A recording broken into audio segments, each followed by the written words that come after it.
শীতকালে পাটালি গুড়ের পায়েস কার না ভালো লাগে। আমি তো এক সপ্তাহে দুবার পাটালি গুড়ের পায়েস বানাই, আর গুড়ের পায়েসই বানাবো। শীতকালে চিনি পায়েস, রাজমার জন্য গুড়ের পায়েস। থালের প্লেটে তোমরা দেখতেই পাচ্ছ, টমেটো নিয়েছি, আদা নিয়েছি, লঙ্কা নিয়েছি, আর রাজমাটাকে সেদ্ধ বসিয়ে দিয়েছি। তার সঙ্গে আলু কটা সেদ্ধ দিয়েছি, কারণ আমার মেয়ের আলুর দরকার হয়। সবকিছুর মধ্যে আলু না হলে চলে না। পায়েসের মধ্যে বাতাসার সেন্ট আমার কিন্তু হেভি লাগে, লাল বাতাসা। যখন আমার গুড়ের সিজন না থাকে, পাটালি গুড় না থাকে, শীতকালে তো একমাত্র পাটালি গুড় যেটা বলে না, কিন্তু আমি বাতাসা দিয়ে সেটা দিয়ে কিন্তু বানাচ্ছি বানাই। তো আমি কিন্তু থাকে বাতাসা দিয়ে বানাই। তো অনেকেই ইতিমধ্যে জেনে গেছো, আর কেউ কেউ জানো না। আমি থাকি ব্যাঙ্গালোরে।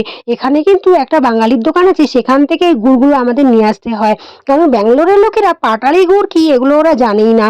পাটালি গুড়ের যে পায়েস কি জিনিস এগুলো ওরা জানে না। ক্ষীর তো এরা বানায়, পায়েস তো এরা বানায়। এরা পায়েসটা খালি মিশ্রি ফিশ্রি দিয়েই বানায়, অন্য কিছু দিয়ে এরা বানায় বলে আমার মনে হয় না। কারণ এখানে আমি কখনো এসে পাটালি গুড়টা দেখিনি।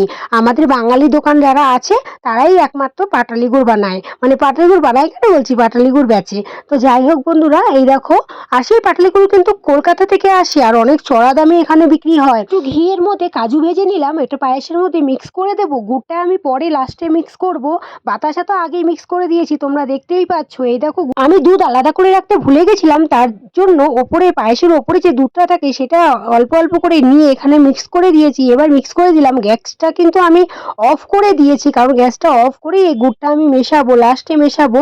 গুড় লাস্টেই মেশাতে হয়, গুড় কখনো আগে মেশাতে হয় না। তারপরে একদম লাস্টে আমি যেটা মিশিয়ে দেবো সেটা হচ্ছে কাজু ফ্রাই করে রাখলাম ঘিয়ের সঙ্গে, সেটা মিশিয়ে দেবো। পায়েসটা কিন্তু দুর্দান্ত হয়েছিল খেতে, দারুণ লাগে। এমনিতে তো গুড়ের পায়েস কার কার ভালো লাগে তোমরা কিন্তু আমাকে জানাবে বন্ধুরা। আমার তো খুবই প্রিয়, তোমাদের আগেও বলছি, এখনো বললাম আবারও একবার। পায়েস পুরো রেডি হয়ে গেছে, লাস্টে কাজু ভাজাটা মিশিয়ে দিলাম, একদম মিক্স করে রেখে দেবো। এখন বড় আসলে তারপরে খাবো বাড়িতে। তো যাই হোক, এখন বানাচ্ছি রাজমার তরকারি। তা রাজমার জন্য যে মানে মশলাটা, সেই মশলাটা পেস্ট করে নিলাম। এই দেখো আমার মানে খাজানা, এটা আমার গরম মশলা। এখানে দেখি সব গরম মশলা, গোটা গরম মশলা দেবো ফোটনে, তার জন্য গোটা গরম মশলা দিয়ে দিলাম। তেলের ওপরে ছেড়ে দিলাম, সর্ষের তেল দিয়ে বানাচ্ছি, তোমরা দেখতেই পাচ্ছ।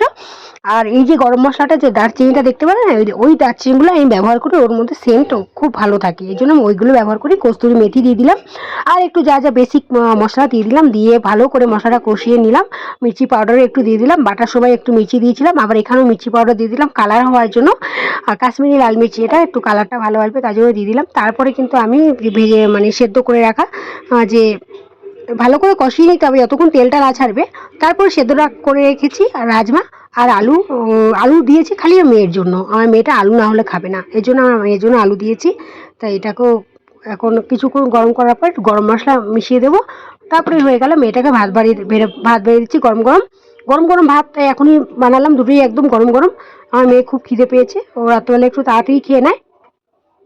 আজকে একটু রান্না করতে দেরি হয়ে গেল, যেহেতু পায়েস করলাম তো, তাই রান্না করতে অনেকটাই দেরি হয়ে গেল।